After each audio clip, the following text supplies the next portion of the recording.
ओम श्री गणेशाय नमः। ओम नमः शिवाय। 65वां अध्याय सूर्यवंश तथा चंद्रवंश का वर्णन एवं शिव भक्त तंडी प्रोक्त रुद्र सहस्त्र नाम।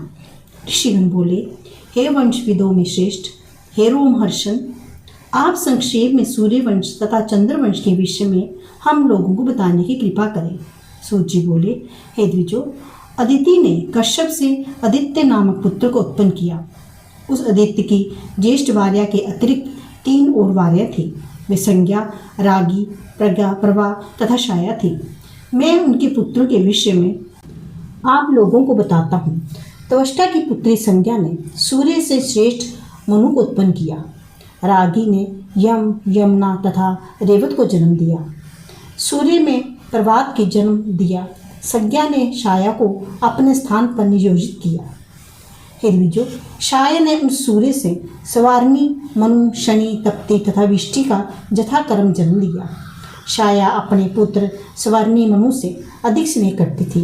पूर्व मनु तो इसे सहन कर गए, परंतु क्रोध से विशुद्ध जम इसे सहन न कर सका और उसने क्रोध से दाहिना और पैर उठाकर छाया पर प्रहार किया। जम के द्वारा मारे जाने पर वह छाया दुखित हुई। तब छाया के शाप से जम का वह सुंदर पैर खराब हो गया। वह मवाद तथा रक्त से भर गया और क्रीड़ा के समूह से युक्त हो गया।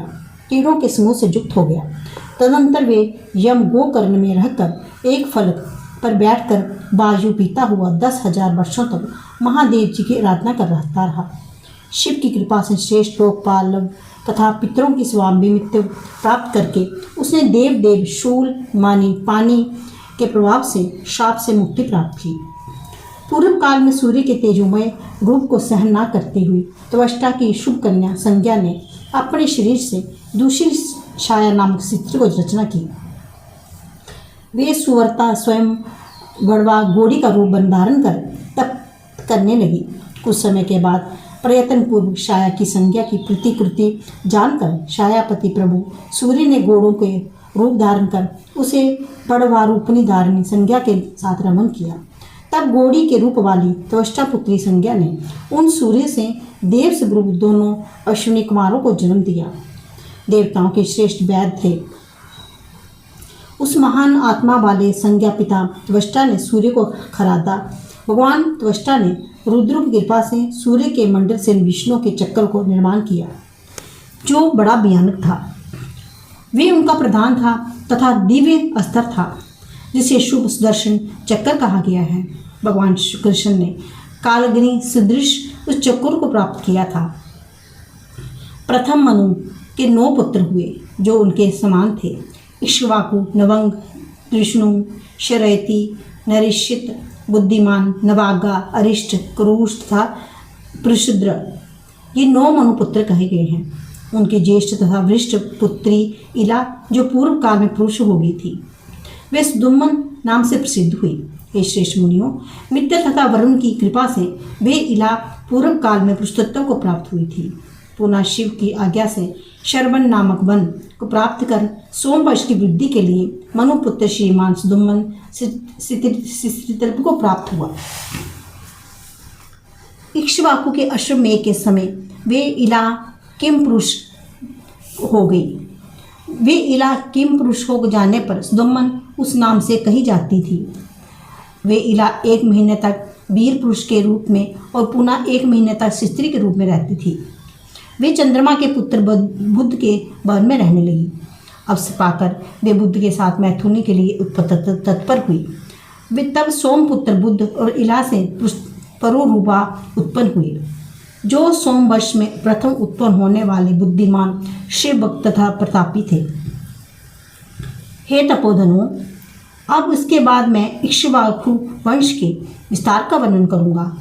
हे उत्तम द्विजो, उन सुदुम्मन के 3 पुत्र हुए, उत्कल, गय और विनताशव। उत्कल का उत्कल नामक राष्ट्र था। विनताशव की पश्चिमी प्रदेश था।